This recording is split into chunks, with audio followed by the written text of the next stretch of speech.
Social media के इस दौर में जब हम मोबाइल, लैपटॉप, टैबलेट में बहुत ज़्यादा हमारे स्क्रीन टाइम को बढ़ा रहे हैं, एक तरीके से हम इन चीज़ों के एडिक्ट हो रहे हैं।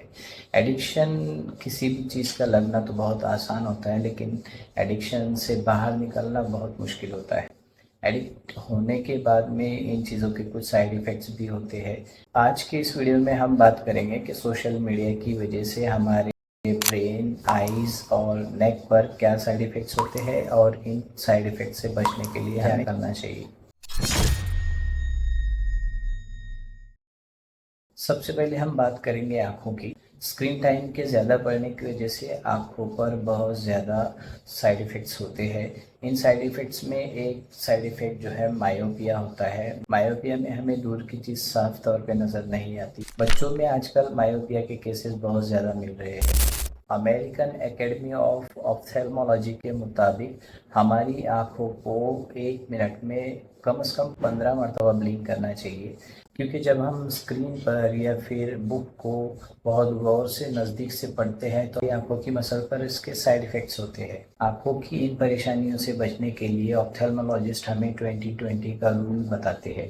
इस रूल के तहत हम जहाँ भी बैठे हो वहाँ से उठकर 20 सेकंड के लिए 20 फुट की दूरी पर किसी चीज़ को गौर से देखते हैं और हमारी आँखों के मसल और बॉडी के मसल को रिलैक्स करते हैं। इसके अलावा स्क्रीन के हमारी नेक पर भी कुछ साइड इफ़ेक्ट्स होते हैं। कंटिन्यूस स्क्रॉलिंग करने की वजह से हमारी गर्दन में अकड़न पैदा होती है। साइंटिफिक स्टडी के मुताबिक जब हम गैजेट्स को गर्दन को झुकाकर कंटिन्यूसली एक ही पोस्चर में देखते रहते हैं तो इसकी वजह से नेक और शोल्डर मसल्स में पेन होना स्टार्ट हो जाता है। यहाँ तक कि हम हेडेक का शिकार भी हो जाते हैं। इस कंडीशन को नेक कहते हैं।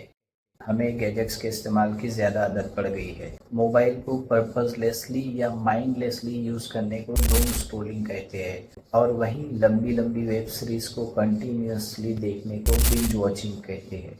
डूम स्क्रॉलिंग और बिंज वॉचिंग ये दोनों हैबिट्स हमारे दिमाग को ब्रेन रॉट की कंडीशन तक पहुंचा सकती है। अब तक हमने बात की स्क्रीन टाइम के बढ़ने की वजह से हमारे ब्रेन, आइज और नेक पर क्या साइड इफ़ेक्ट्स होते हैं।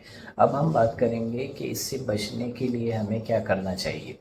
रूल नंबर 1 2020 का था, जो कि हम बता चुके हैं, और अब हम बात करेंगे रूल नंबर 2 के बारे में। रूल नंबर 2 है blinking. American academy of ophthalmology के मुताबिक हमें हर 1 मिनट में 15 मरतबा ब्लिंकिंग करना चाहिए। ब्लिंकिंग की वजह से हमारी आंखें क्लीन और डस्ट प्रूफ रहती है और इसी के साथ साथ ब्लिंकिंग की वजह से कॉर्निया ड्राई नहीं होने पाती।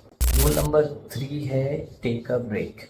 हमें बीच बीच में ब्रेक लेना चाहिए ताकि हमारी आंखें और हमारी बॉडी को आराम मिल सके। रूल नंबर 4 है स्क्रीन डिस्टेंस। एक्सपर्ट्स के मुताबिक हमारे स्क्रीन का डिस्टेंस एक हाथ यानी 40 से 75 सेंटीमीटर तक की दूरी पर हमारी स्क्रीन हमसे रहना चाहिए। स्क्रीन ब्राइटनेस को कम रखना चाहिए और इसके अलावा अंधेरे में स्क्रीन के एक लेयर को भी कम कर देना चाहिए। रूल नंबर 5 है maintaining eye level. National health service UK के मुताबिक हमें हमारे गैजेट्स को इस तरह रखनी चाहिए कि हमारे आंखों के लेवल से गैजेट्स थोड़ा सा नीचे आए ताकि हमें गर्दन को झुकाना ना पड़े। जब हम लंबे समय के लिए गैजेट्स को इस्तेमाल करते हैं और अगर हम लेंसेज यूज़ करते हैं तो हमें चाहिए कि हम उसकी जगह हमारे चश्मे को इस्तेमाल करें। WHO के मुताबिक अगर हमें हमारे बच्चों को सेहतमंद रखना है तो उनका स्क्रीन टाइम कम करना चाहिए, उनको अच्छी नींद देना चाहिए और उन्हें बाहर खेलने की आदत लगाना चाहिए और हमें ये ध्यान रखना चाहिए कि ये उनका डेली रूटीन हो।